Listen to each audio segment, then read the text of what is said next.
a country like Thailand receives about 4 million tourists annually. And India, being such a large country, is still lagging behind, and we receive very, very small number of tourists. We lack the warmth of receiving tourists and foreigners. Yes. People travel for documentation and not for real connection, or not traveling with intention. If you look at the architecture, places like in Tamil Nadu, it is beyond even world class. But somehow we have failed to preserve and present it to the world. Although we have such deeper roots in spirituality, but somehow it doesn't seem to reflect on the way we live day to day. Even 500 years back, there were a lot of restrictions. Even to great reformers, they were restricted in their preaching of the Vedic wisdom and Vedic knowledge to the common mass of people. This was one of the greatest undoings. Sometimes I feel like we Indians celebrate our culture, but then we don't know how to preserve it. If life is a journey, then the Bhagavatam tells us that we should fix the destination. Namaste, welcome to Aadiverse. Today's guest is someone who has spent the last 25 years traveling across India, Asia and over 50 countries, not just exploring but sharing timeless wisdom. He's traveled across Asia and beyond, inspiring thousands with his simple, relatable talks on timeless spiritual ideas. In 2019, he was awarded the prestigious Deshabandhu, Sri Lanka's third highest civilian honor, for his work in spiritual education. He continues to research and translate rare scriptures like Dwaraka Mahatmya and Nepal Mahatmya, and is currently focused on tracing the deep cultural connections between India and the rest of Asia. Let's welcome Sri Madhavananda Das as we explore his journey and uncover how India's spiritual legacy still lives on across the world. Namaste and welcome to Aadiverse. Namaste. So it's so good to have you here, and to be very honest, it's a privilege and also an honor to have you in our Aadiverse podcast. Thank you so much. So first of all, I would like to ask you this particular question. We both are from Karnataka. Yeah. And there is a saying in Kannada, Desha Sutti Nodu, Kosha Odi Nodu, which literally translates to travel the world and read the books. Now, both are very important to understand deeper meaning of life and also get a very different perspective, a unique perspective, which classrooms don't teach. It's very simple. Now, why do you think it is important for one to travel, especially to places that has cultural and spiritual relevance? And what does that do to one person? Actually, this is a very wonderful, very significant saying in Kannada, which says, I think we should take it the other way around, that Kosha Vodi Nodu and Desha Sutti Nodu. So just like we have in every subject something in theory and then something in practical. So in order to learn anything, to widen our perspective, our horizon of life, we first study that usually in books, and then when we apply it, experience it firsthand, that is the practical aspect of it. So likewise, this very nice saying that says that Kosha Vodi Nodu, it's such a deep thing, even on a personal level, to say, like right from my childhood, I had very an intense passion for reading. Earlier in the 1980s, in our school days, there used to be like circulating libraries. And it was almost a daily ritual for me and many of my friends to go pick up some books and read it the same day and return it on the next. So what you asked, like what is the importance or the purpose of reading and traveling? So I would like to say that there are two aspects in it. One we can say like on the horizontal level and one on the vertical plane. The Vedic scriptures give a very interesting aspect about this, that they say that every activity or everything has got preyaha and shreyaha. The purpose of anything that we may do has got a preyaha, means a short-term immediate benefit, and also something called shreyaha, which is the ultimate or the long-term benefit. So although I was so much inclined and interested in reading books, which also gives us, like we can say, a high. Even traveling can elevate us, uplift us, and give us a high. But there was one book in my school time which I came across that completely changed and transformed my life, my existence, my thought process, practically everything. And that was a book called Coming Back. Okay. And later also the Bhagavad Gita. Yeah. So this is such a deep and impactful thing that Kosha Vodhi Nodu and Desha Sutti Nodu, that many things that we read can be practically realized when we actually travel, when we visit some places. And when I read the Bhagavad Gita, the most captivating thing that I came across was the Supreme Lord God Himself is inviting us that from the temporary realm. In our school, we used to chant this prayer that Asatoma Sadgamaha, Right. Tamasoma Jyotirgamaha, Mrityorma Amritam Gamaha. That we should go from the temporary to the eternal. And in the Bhagavad Gita, when finally I came across many instructions which say practically that there is a place which is eternal in nature, which is beyond the temporary, which is completely beyond all blemish, all distortions, from all defects. I was really captivated by that. And our Acharya, Srila Prabhupada, also says that the facsimile of that eternal realm is also present in this world. So I was so inspired that I must visit such a place which I can access it, not just beyond the world, but right here.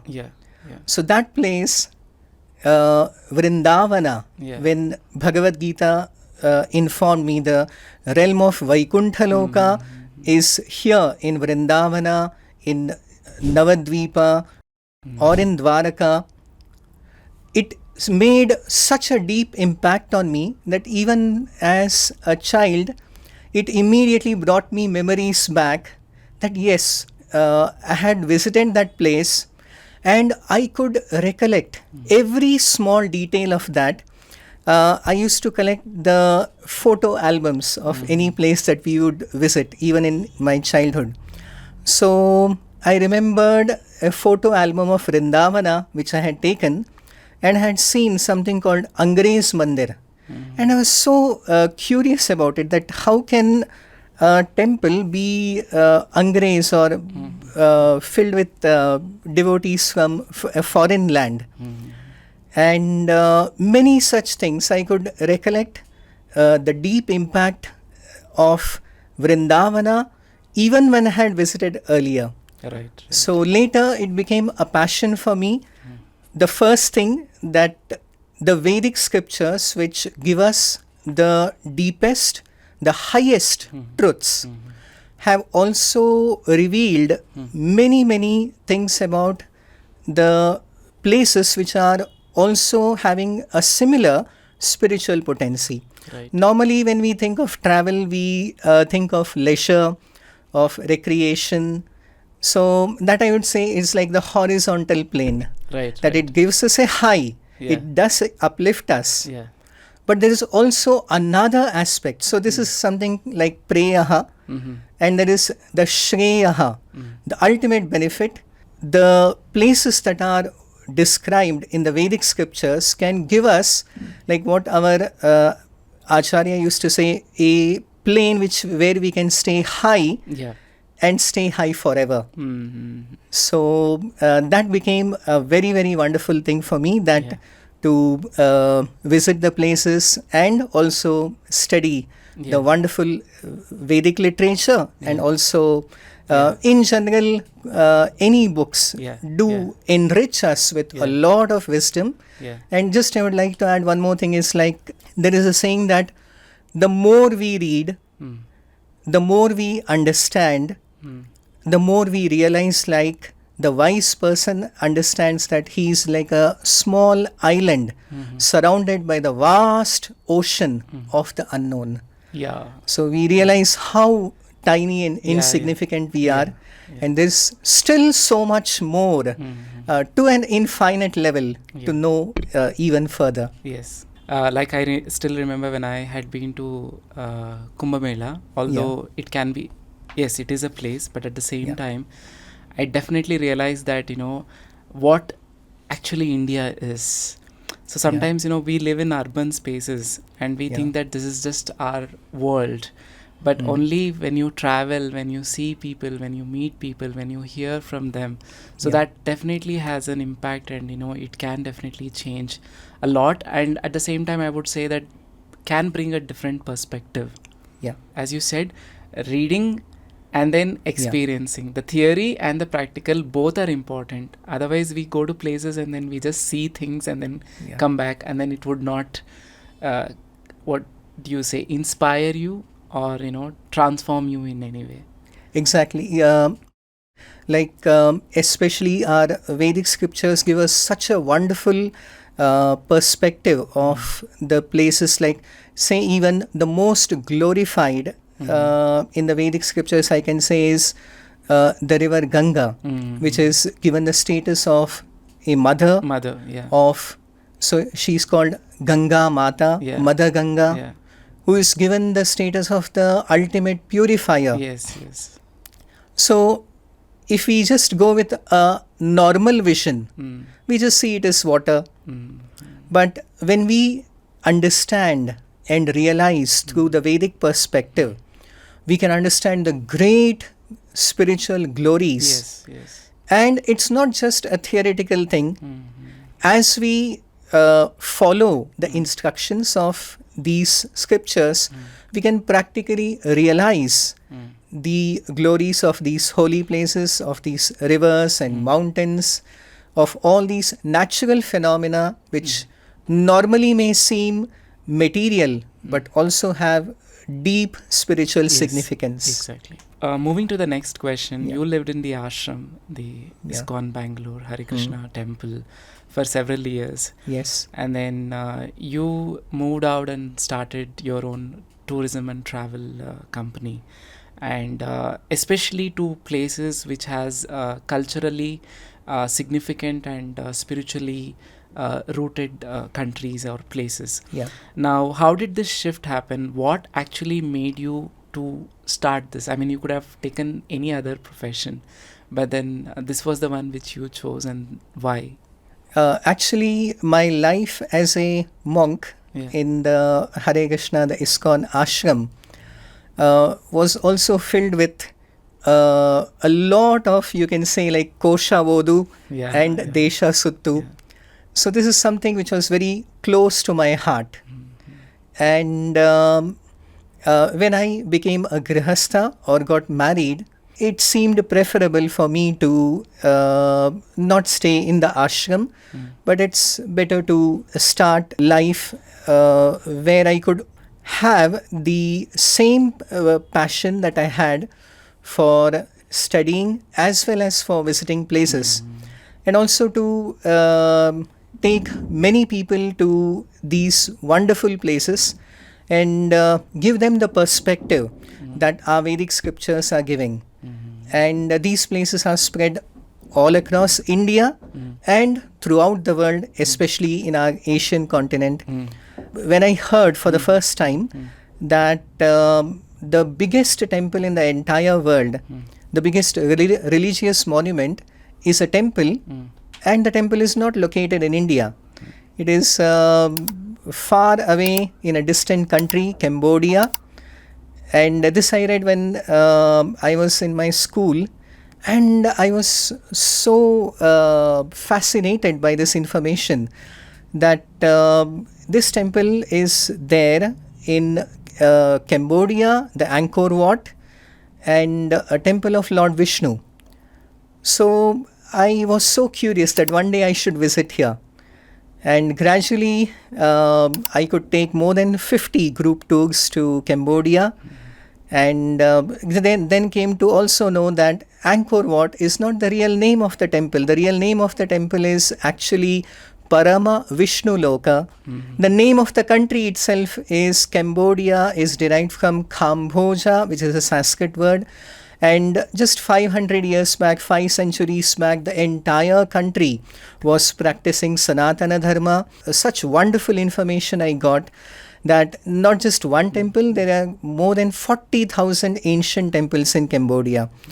So wherever I could visit, I could see the remnants of the Vedic culture so deeply rooted.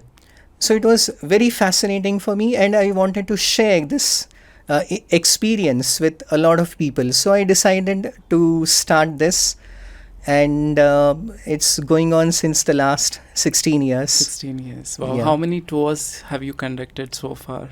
Maybe about 400 plus. Wow. And also you must have done a lot of solo travels too. Yes. Yeah. Maybe about 100. 100 of them. Yeah. So you're practically pan Asian continent citizen. Maybe. You have actually answered my next question, which was like, a lot of strangely familiar experiences that you feel like why this is not India. And I am sure this is your answer. So Yeah. where Cambodia, which almost feel like, this is part of India. So I'm sure that Yes. not just Cambodia, there are a lot of other countries as well. If you could just name a few of them, very strangely familiar, and then you feel like why this is not India. Yeah, exactly. Like when I first went to Thailand, I observed that every big hotel or every big establishment or commercial building has got a golden four-faced deity outside. And people would come and offer their respect and then go inside. They would every day offer some food and some beverage, even some soft drink with a straw. So I was curious and asked, who is that? And the local Thai person told me it is Fra From. So I was surprised, what is Fra From? And then I did a little research and then could understand that Fra From actually refers to Vara in Sanskrit, and From, Phrom, refers to Brahma. And it actually, the four-faced deity is Vara Brahma. And later I came to know that the biggest deity of Brahma is situated in Thailand on an island on the Bang Pakong River, about 80 kilometers from Bangkok. So I was so surprised that the worship of Brahma is so prevalent and very widespread in Thailand. Even the names of these places like Cambodia is derived from Kamboja, which is mentioned many times in the Mahabharata, in the Ramayana, like Kamboja Matsya Kuru Srinjaya Kaikayadyaha in Srimad Bhagavatam, Canto 2, text number 35. So even Thailand, the old name of Thailand is Siam. Like there were the Siamese twins a few decades back were quite famous, the Siamese conjoined twins. So the old name of Thailand is actually Siam. And etymologically, if you look at the names of most of the countries on the eastern, in Southeast Asia, in the Orient, we can find out the Vedic roots, and it is so interesting to note that Siam comes from the Sanskrit Shyama or Shyama Sundara. And the most ancient capital of Thailand, or Shyama Desha, which exists even today in North Thailand, is Mon Dwalavati. Okay.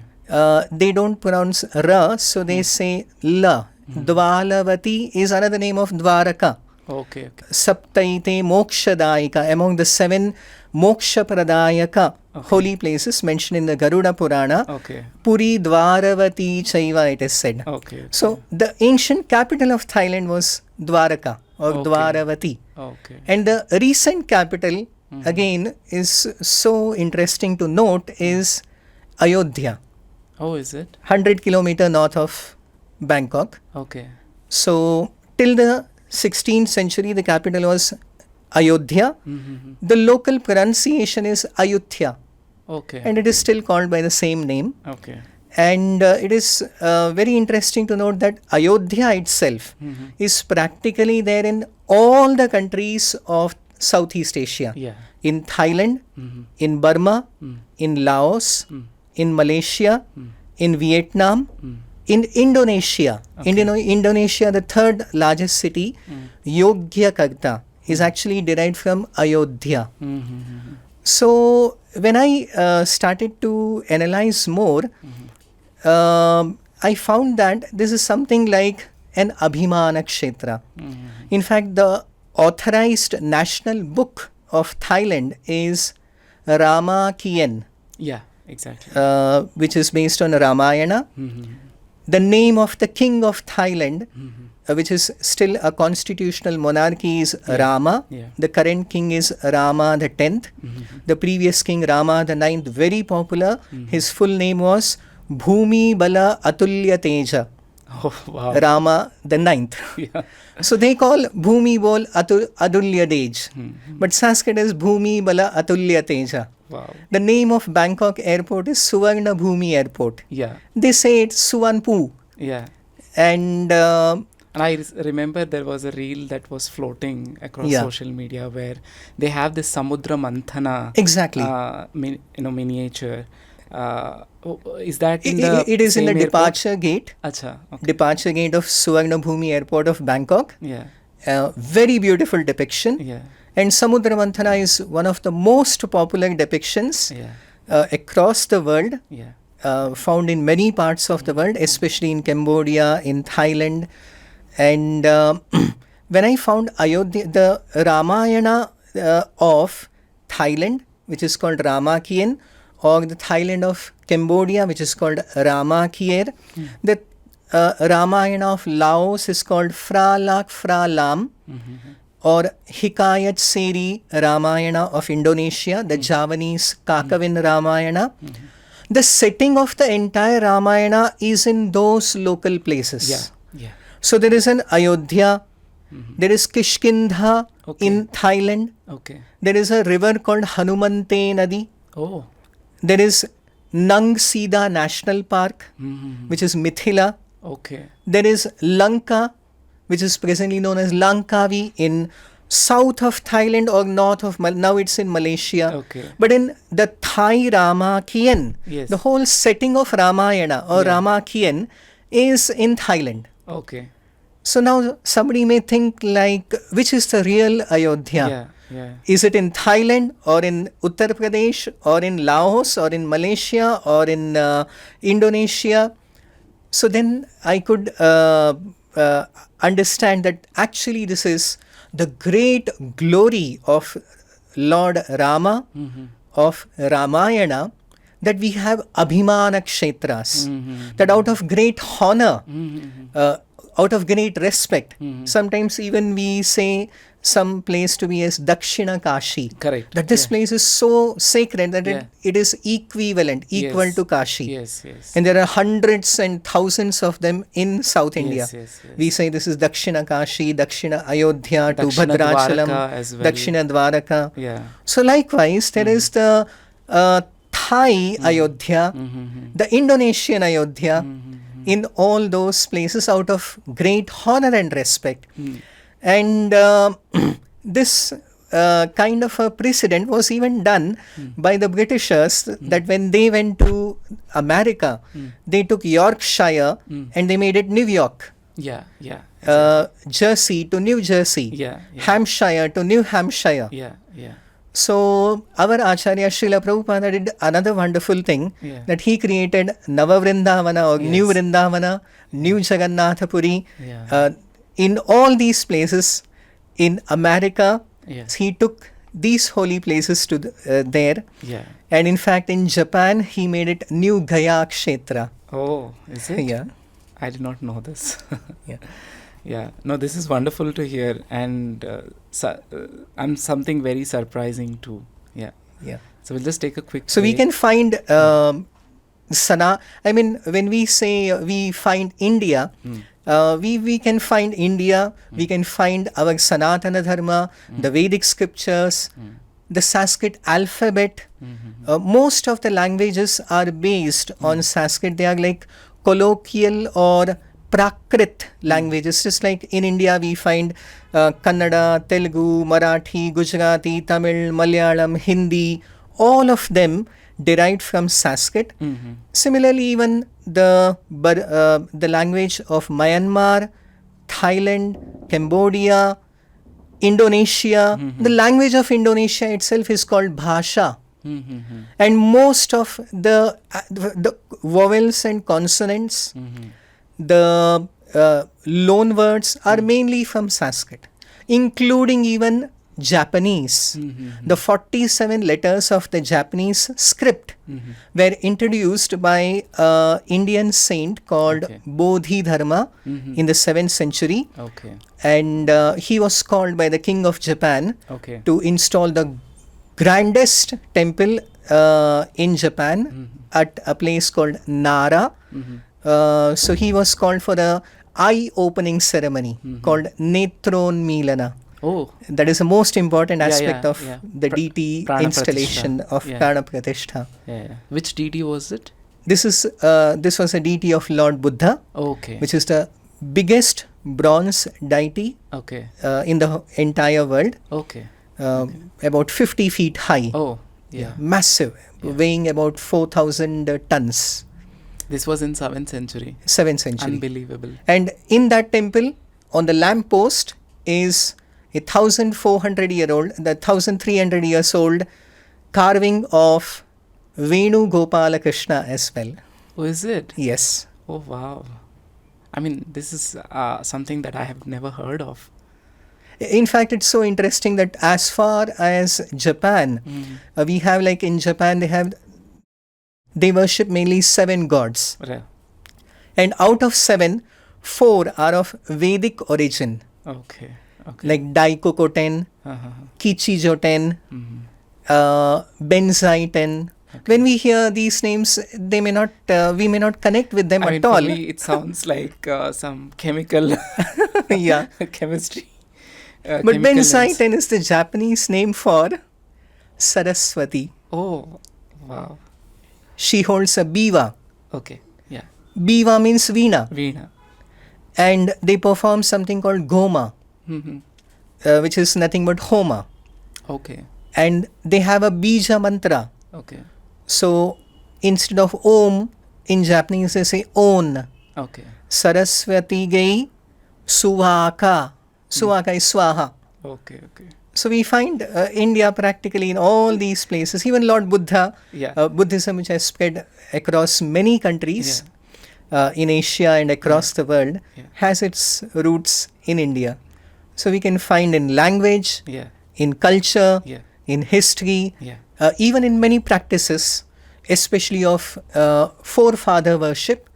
We find in Vietnam, in Japan, in many places they have a lot of forefather worship, even in Philippines, which is derived from the Vedic roots. So I've been thinking about this. Buddhism actually became the cultural vehicle for spiritual ideas rooted in our Sanatana Dharma or the Vedic tradition.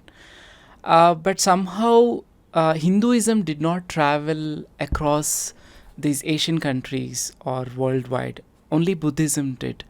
Can you please tell me why did that happen? Why Hinduism did not, travel across different countries? Is it because, Hinduism was very much restricted? For example, a sannyasi is not supposed to travel outside or, cross the sea. So did we put restrictions, too many restrictions on our own to ourselves, and then did not let Hinduism spread? Actually, there are many reasons why Sanatana Dharma or Hinduism did not become so prevalent in other countries, whereas Buddhism, on the other hand, could travel so extensively that there are many countries now like Thailand or Cambodia, Vietnam, China, Japan, Sri Lanka, Myanmar, which are more than 90% Buddhist. The ideas, the concepts of Buddhism also, many of them are also derived from the Vedic scriptures, like the law of karma.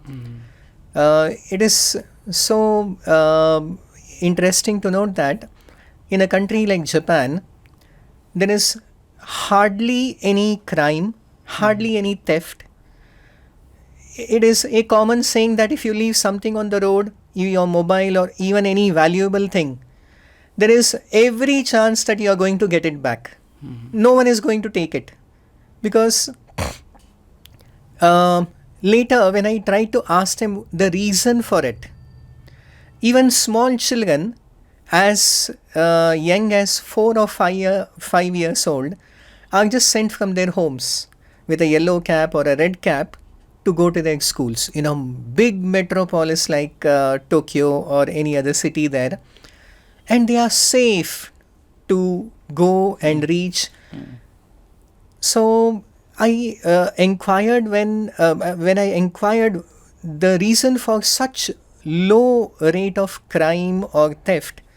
They said that it is because of the law of karma. They said stealing is very bad karma, so they desist from it. Now this is completely a concept of the Vedic scriptures, but that has so nicely, it is still being practiced in far off nations. Whereas Hinduism somehow got fixed in some dogmas, like we should not cross the ocean, and the initiative was not taken by the acharyas or the teachers, the forebearers of the Vedic scriptures, to transmit this most valuable knowledge to the entire world. And therefore it was 500 years back that Lord Chaitanya predicted. 500 years back in Chaitanya Bhagavata, he says that Prithvi te aache yata nagaradi grama sarvatra prachara haibe mora nama, that a day will come when the message of the Vedic scriptures, the essence of that, the Bhagavad Gita, the Srimad Bhagavatam, would travel across the world. So even 500 years back, there were a lot of restrictions even to great reformers, that they were not allowed, they were restricted in their preaching of the Vedic wisdom and Vedic knowledge to the common mass of people. So this was one of the greatest undoings, the wrongdoings. In fact, the teacher, the priest in the Vedic society is known as a Brahmana, who is entrusted with 6 duties and responsibilities, out of which one of the most important thing is he has to transmit this divine knowledge of the Vedic scriptures to others. So practically this stopped. And due to which the Vedic knowledge became restricted, not just outside India but even within our country itself. It was very much restricted to one community itself. Yes. So gradually, many great acharyas came, like Srila Bhakti Siddhanta Saraswati Thakura, who took the initiative And even before him, Srila Bhaktivedanta Thakur, who sent the Vedic scriptures to libraries in London, in Europe. And then came Srila Bhakti Siddhanta Saraswati Thakur, who sent many of his disciples and preachers to Europe to spread the message of the Vedas throughout the whole world. And finally, we can now see, especially in the current times, the greatest achievement of spreading this timeless wisdom of the Vedas has been done by His Divine Grace A.C. Bhaktivedanta Swami Srila Prabhupada. Now Bhagavad Gita has become almost a household word. Yes. It's there in almost every country of the world, in every language of the world. And the Hare Krishna movement, the Hare Krishna mantra is also practically spread across the world. So we should correct this and take it across the world to every human being. This is the most essential wisdom, the most essential knowledge required for everyone, not just Hindu or Indian. It is not basically bound to any such restriction. Right. Absolutely. So we have failed, definitely we have failed in that since the last many centuries. But we should not continue to fail. We should now start to spread this. Is it also because, we were busy trying to protect ourselves with the foreign invasions? That's also a fact that for centuries, especially from the 11th century up to the last century till 1947, we were suppressed, we were oppressed by continuous foreign invasions, and due to which we were also kind of tied up. Yes. So now is the time to free up and give this to everyone. Yeah, exactly. So now you have traveled across these South Asian countries, or most of the Asian countries, and so often you see things over there that you wish that we Indians could have it, or Indians should have it. So what is it that you see that that we Indians should preserve it, or culturally have? There are many things that we can also learn. Like when we go to Europe, we find many World Heritage sites, and they are very, very famous. When we look at their significance and history, we may finally come to know that this is a church about 400 or 500 years old, a structure or a palace a few centuries old, and that is highlighted to be of such great importance and significance. The thing is, they have succeeded in preserving and also marketing it very well. Whereas here in India, we find it very, very common practically in every state, in all parts of India. We can find monuments and structures and temples which date back to not just few centuries, but sometimes a few thousand years back as well. And if you look at the architecture, places like in Tamil Nadu, it is beyond even world class. But somehow we have failed to preserve and present it to the world. There are many places which are in utter neglect, sometimes in great ruin, even in great ruins. So we should take a lot of initiative to preserve and promote and present our culture, history and spirituality. Right. So this, I feel, is something that we should do. We should learn from them. And there are many other things that we can say, like practices that we also should learn, which are originally part of our culture and heritage, but somehow we have neglected them. I think it is a responsibility both from the government and also the public as well. Unless if we don't wake up, if we don't have that civic sense, I don't think, as a country, we will be able to preserve what we have. If I may be very bold and blunt, sometimes I feel like we Indians celebrate our culture, but then we don't know how to preserve it. We are very good in boasting ourselves on social media or any place that, India, we are such a rich nation culturally and everything. But then, are we really preserving it? Are we really protecting it? I wouldn't, definitely, by the looks of it, I don't see it happening. Yeah, we should develop that culture and that mood and attitude of preserving. And also when Indians go abroad, when Indians stay especially abroad, they really become some of the best citizens of those countries, especially in countries like America and Europe. Yeah. They become first class. The first class citizens. The highest income bracket citizens of America are the Indians. Yeah. More than anyone else. Yeah. The most law-abiding, the most successful people. Yeah. But in India, somehow we forget that. Yeah. We follow civic sense. We don't throw any trash outdoors in other countries. Yeah. But in India, we just, without even a second thought, we just put something. Yeah. I would also like to tell about our, we have the concept of Atithi Devo Bhava.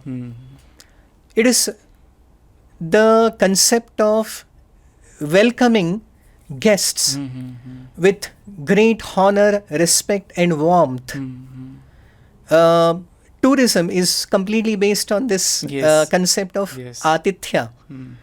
We can find this so nicely done in so many countries, and which is why tourism has grown exponentially. Say for example, a country like Thailand receives about 4 million tourists annually, and India, being such a large country, is still lagging behind, and we receive very, very small number of tourists. Is it? Although being such a vast country? Yeah. Oh, is it? And there are many reasons for that. The most basic thing is like the cleanliness, and we lack the warmth of receiving tourists and foreigners. Just like in Australia, I was so surprised. Even when you are just walking on the street, strangers would greet you with hello, good afternoon, good morning. And I would say initially it was a little, being an Indian and in the Indian setup, it was a little surprising. But then I thought, why are we not doing this? If we smile at somebody in India, the other person may think something wrong with him. Yeah. Tale kethogi dena. Yeah, why is he looking at me and smiling? Yeah. But this is what we should be doing in our daily life. Yeah. In our interaction with everyone, we should have a positive, we should have a smiling, we should have a warm relationship with everyone. Yeah. So I could also realize how utterly we are lacking in such basic principles of hospitality. Hospitality, yeah. Absolutely, yes. This brings to the next question that I want to talk about. Yeah. I was looking at the happiness index on Reddit and a couple of other sites online. And it's surprisingly shocking that we rank 123rd. And among Asian countries, we are somewhere at the bottom. Okay. Now that really got me thinking, although we have such, deeper roots in spirituality and culture-wise and so many other aspects of it, but somehow it doesn't seem to reflect on the way we live day to day. Why do you think that is? I think this is mainly because of wrong priorities. Just like we are very happy that this year we have become the 4th largest economy in the world. Yeah. In terms of GDP. Yeah. We have overtaken even Japan now to become the 4th largest economy in the world. So there is a country, our neighboring country only, which has taken a completely different perspective to this. They say we don't believe in GDP, we believe in GNH, Okay. gross national happiness. Okay. We shall measure our progress. So we normally think progress only in terms of economic development, in terms of GDP, as I said. But there is a country which promoted this concept of ranking happiness wise. This concept of GNH was started by this country, our neighbor. And they say we will measure progress by GNH, or gross national happiness. Can you guess which country it might be? I think it's which is that, Bhutan? Exactly. Yeah. So Bhutan, our neighbor, they made this concept. And after that, the world picked it up. The UN appreciated that. And they said, yeah, we should rank countries according to the level of happiness that the people, the citizens are experiencing. Yeah. This is actually one of the parameters which is also given in Sanatan Dharma in Vedic scriptures, that the ruler, the king, the administration should be so nice that it should take care of the citizens in such a way that the people should be as satisfied and happy as they would be in a family, Yeah. in a country. Yeah. Right. So we have the concept of Rama Rajya, wherein Pitravad Ramaha, many times it is said that Rama ruled his citizens like his own children or family. So somehow we have missed this concept of where we should lay our priorities. Many times people come to our tours and they say from the last 25 or 30 years, they have never taken even a single holiday. And now after retirement, they are joining our group and they say, from now on, we will come continuously with you. But why did you waste your last 30 years of life? They didn't take any break. They didn't take any holiday. They just worked and worked. When I went to Europe, I found the European work culture very interesting. A person may work, suppose his working hours are from 10 to 5. Till 5 o'clock, he will fully dedicate himself to his work. At 5:15, any work-related thing, he will just lift his hands and say, no, that's it. I won't do anything after. Now is my time. Yeah. So we have forgotten that culture of shutting down shop. Okay. In Europe, I observed people, they work and then on a daily basis or even on a weekly basis. When it's holiday, it's just holiday. In their holiday time, nobody can disturb them with any kind of work. And they also have this culture of every year taking at least 1 month off. Yeah. And they say, we want to travel the world. Yeah. Yeah. So why are we not doing that? Yeah. Just imagine people working 25, 30, 35 years without taking any break, either on a daily basis or on a weekly basis. In Japan, there is the concept of Shinryuku, of forest bathing. Okay. That people take a break even from digital Yeah. or any, it's called digital detox. Yeah. And they go to the lap of Mother Nature. There are more than 100 designated forests where people go for Shinryuku, for forest bathing. Wow. So somehow we are not having that concept of taking a break. Now finish that. And now even in the Bhagavad Gita, Krishna says yuktahara viharasya. Yes. In 6.17. Yeah. So Bhagavad Gita suggests that we should be regulated in our recreation. Yeah. But we have come to no recreation, Yes. no holiday, no break. So that is not such a good. That's why I think we are lacking at the bottom in the happiness level. Yeah. We think that many people have the concept, Indians, that we should just work. For whom? for our next generation, for our children, for our grandchildren. We should accumulate a lot of wealth, but what about for us? I think slowly it is shifting. I think Yeah. the current generation, we call the Gen Z crowd, I think they are Yes. against this principle. Exactly. Which is good in a way. I think Correct. they are trying to realize what's more important at the end of Yeah. the day. And I think, that's why there is a lot of, I would say, they're rebelling against the system of, working for 40 years and then, taking retirement. Yeah. So I think this conversation is going on.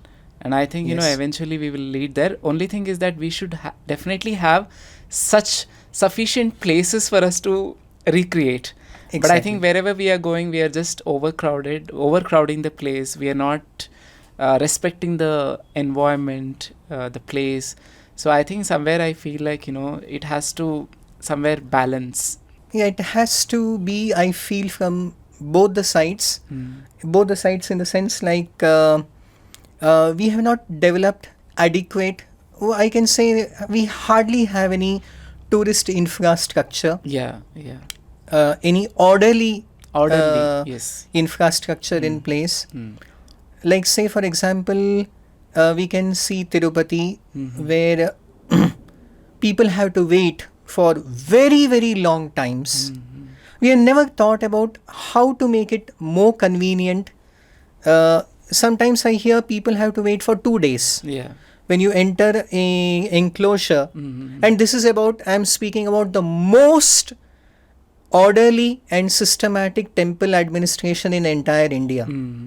So there are many places where there is absolutely no order. Yeah. It's just happening. Yes. Things are just going on. Yes. Just like in Kedarnath, I know that nowadays, if a person stands in a queue in the early morning from 4 o'clock or 5 o'clock to get a horse to go up, he may have to wait till evening 4 o'clock, and he may get or may not get. And what is the arrangement for his meal or for washroom or absolutely nothing? Even People now? just have to stand. Even now. Even now. And if he gets it, again he has to travel 8 to 10 hours on that horse, pony, reach there by midnight. Or if he doesn't get, that's it. So even in Tirupati, what I'm saying, which is the most systematic place where we have put things in order, people sometimes have to wait 24 hours in, a cage-like places.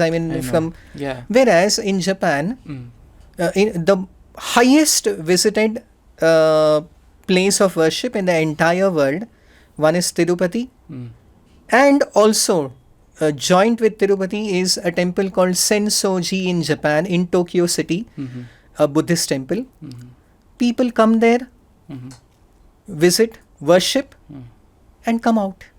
So it happens, you don't have to wait not even for 10 minutes. It just keeps happening.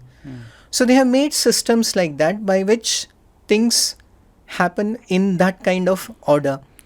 So somewhere we are lagging a lot in our infrastructure, and also in the people who, in the travelers, in their civic sense as well.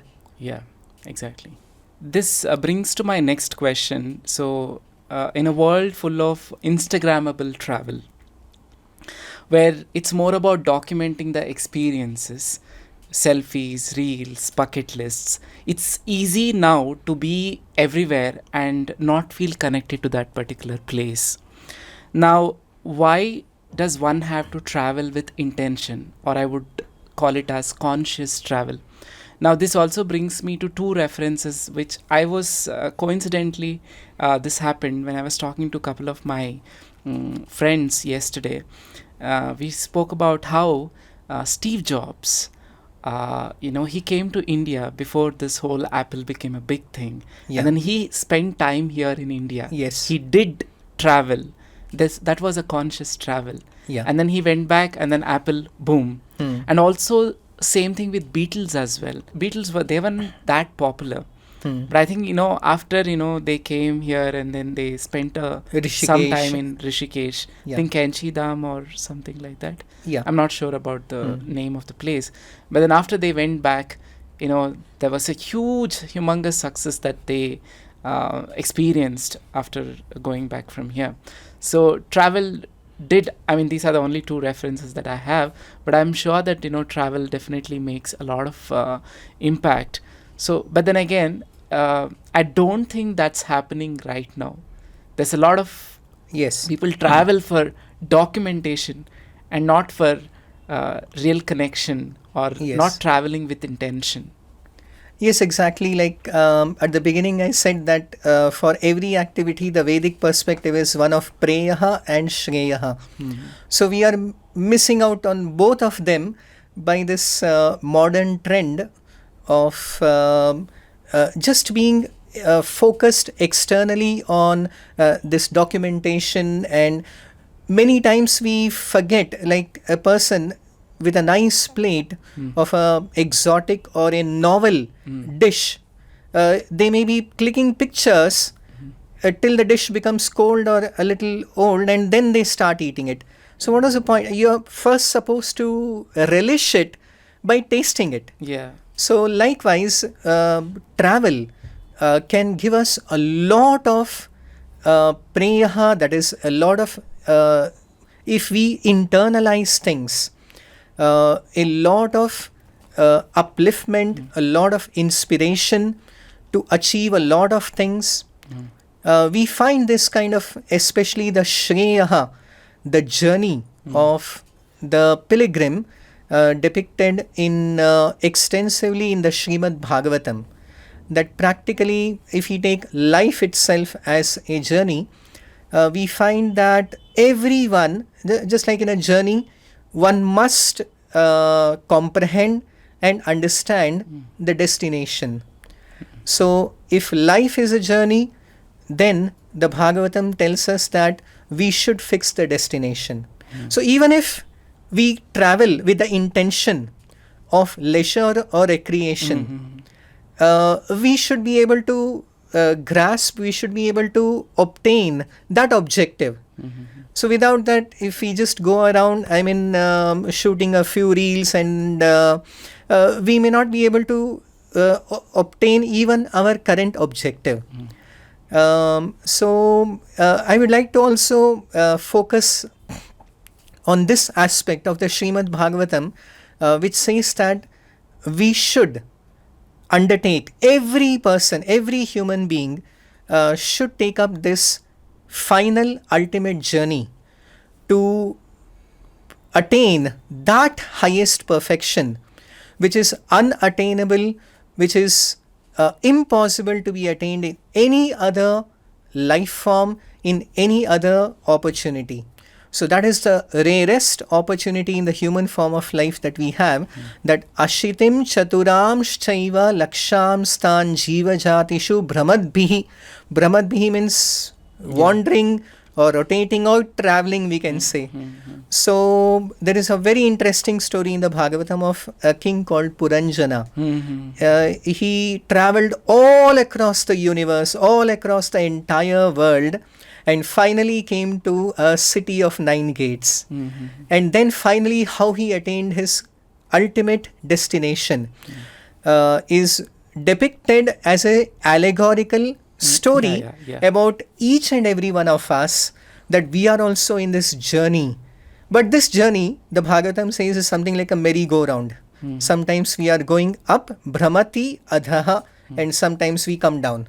But we are just stuck up in this round circle without getting the opportunity to go to that place which is completely free from all sufferings and miseries, which is the ultimate goal and destination, which should be the ultimate goal and destination. Exactly. So that journey is like what in the Mahabharata is described about the Pandavas in the last 18th Parva called Mahaprasthanika Parva.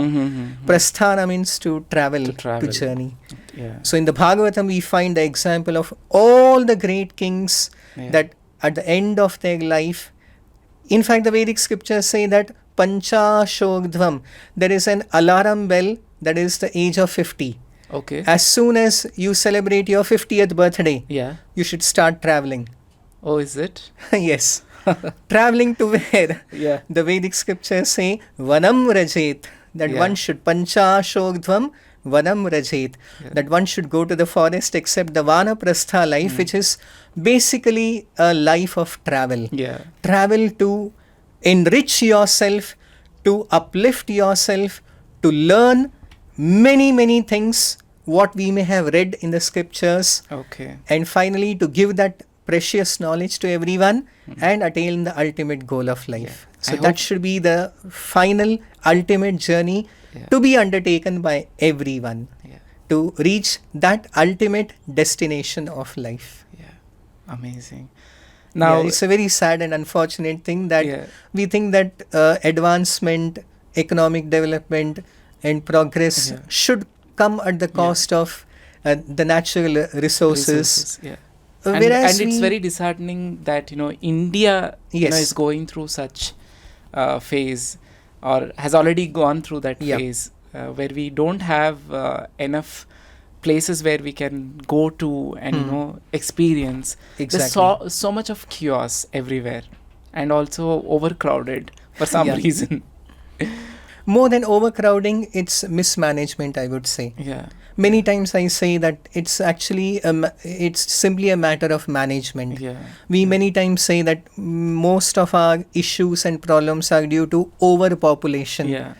But then I usually give the example of that do we know the most populated city in the entire world is actually not in India, it's not Delhi, Mumbai, it is actually Tokyo.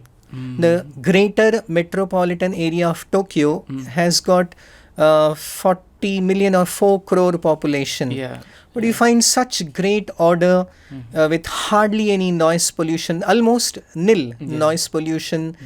And if things are managed nicely, then there won't be any overcrowding. The crowd can be managed. So I would like to ask this next question. What are the 5 countries that you feel strongly rooted in Indian culture, and then it's a must visit for an Indian who wants to travel? Yes, especially for every Indian to experience India and Indian culture, history, religion, spirituality. Outside of India, I would suggest there are many places, but if you are asking me about 5 countries, I would say first is Sri Lanka. Sri Lanka is the place where Ramayana, which consists of 7 parts called 7 Kandas, 2 of them. So you can say almost 30% of Ramayana took place in Sri Lanka, the Sundara Kanda and the Yuddha Kanda. So the setting is entirely in Sri Lanka, and there are many, many places connected with the Ramayana in Sri Lanka. So we can experience so many wonderful places in Sri Lanka. Then second, I would suggest is Cambodia, which has got not just Angkor Wat, the biggest temple in the world, but over 40,000 ancient Hindu temples. Oh, is it? Yes. And they keep discovering a few hundred every year, deep in the jungles or under the mountains of under the mountain Mount Kulen, one of the biggest tabletop mountains there. So there are thousands of temples in Cambodia. And third, I would suggest is Thailand, which has got many, many wonderful deities like Brahma, Ganesha, Narayana. Narayana is called Narai there, and many things connected with the Ramayana, especially Thailand. Fourth, I would suggest is Bali. Bali is part of Indonesia, but it has its own unique culture, religion, of course, because it's 90% Hindu, Bali, and has got over 20,000 ancient Hindu temples. And many, many wonderful, one of the most beautiful places on the earth, I would say. Naturally, it is like a compact place containing, you ask what not. Everything you find in one place. It has got some of the best beaches in the world, very lush green jungles and forests, with amazing flora and fauna, many mountains and volcanoes, waterfalls, wildlife, temples, monuments, culture, dances, including the tallest Hindu sculpture in the world is in Bali. Okay. 400 feet, to be exact, 399 feet high statue of Garuda Vishnu. Oh, yeah. Right. It's amazing. It's called GWK, the Garuda Vishnu Kenchana. I would say a must visit for every Indian in their lifetime. It's in South Bali, in a place called near Uluwatu. So Bali, I would strongly suggest. And also fifth, you can say, is Japan. Yeah. Again, amazing, very nice. Yeah. And apart from that, I can also say many places like Myanmar, Yeah. a very underrated tourist destination. Yes. Many times when we say we are going to Myanmar, people are Because of the political surprised. situation. It's because of the political situation, instability. Yeah.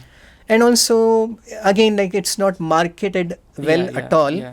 People say, what is there? Yeah. First of all, they don't even, many people are not I even think the aware. pagodas are They are huge like number. Outstanding. They are like pagodas 300 feet high, clad entirely with gold, with tens of thousands of diamonds, rubies. The highest producer of ruby. There is like a open market, street market of rubies in near Mandalay. Okay. So they have amazing places to visit in Myanmar, even Laos, pristine nature. Mekong River and many beautiful places we can experience in Laos. And also Laos itself is derived from Lava, the son of Lord Rama. So many Vedic connections. And as a package, I would always suggest that Vietnam, one of the most beautiful countries in the world, and with again tens of thousands of ancient Hindu temples. I forgot actually Vietnam. So Vietnam is amazing, both nature as well as history and culture, and with a lot of connections with the Vedic history as well. If I may add, about India, if you ask me about say like 5 places, I would recommend like number 1, Vrindavana, which is just out of the world because it is out of the world. It is directly out of the world, means directly a part of the spiritual realm. Second would be Navadvipa, the beautiful 9 islands formed by the Ganga. Number 3 would be Jagannath Puri. Number 4 would be Dwaraka. And number 5 I can say Ayodhya. So these are places not to be missed and to be experienced. And I would say that you should not go to Vrindavana just one day, and many tours have like 1 day program of Agra and Vrindavana and Mathura, all 3 places in 1 day and back. So you should experience the whole mood, vibration and the whole culture of Rajbhumi or of Ayodhya. So that is the real way to experience these places, or of Dwarka Dham or of Jagannath Puri. So after these years of travel, cultural immersion and spiritual exploration, what is the message that you have, if at all, one message to the audience? So I would like to say, seek happiness. That is what is the ultimate instruction of even the Vedic scriptures. Anandamayo bhyasat. And what that real happiness is, as I said, that there is something horizontal and then there is vertical. So the vertical one, which elevates us in such a way that we never come back, we never fall down. We really attain that highest realm of infinite, unlimited and ever blissful life experience. So that can be attained only and only in connection with the supreme absolute truth, in connection with God. So that is the ultimate message of the Bhagavad Gita and the Srimad Bhagavatam. So that journey, if we take up, and all our journeys will definitely assist us in that ultimate journey. Like Purandara Dasa has sung in a Dasara Pada that Adaddella Valite Aitu Namma Sridharana Sevege Sadhana Sampattaitu. We should have this perspective in life, not have a negative attitude in life of we should always have this positive outlook that whatever is happening is for the good, and we should strive for the ultimate perfection in our existence. Madhavananji, thank you so much. This was such an amazing session. It was spiritually and culturally invigorating. And I must thank you on behalf of all our audience that you gave us this time and then shared such beautiful experiences that you have had, and also shared this wisdom with us. Thank you so much. Thank you so much, Akshara, and I would like to thank also everyone, you and your team, for giving me this opportunity to come on this platform and share a few thoughts and a few words. So thank you and all of you so much.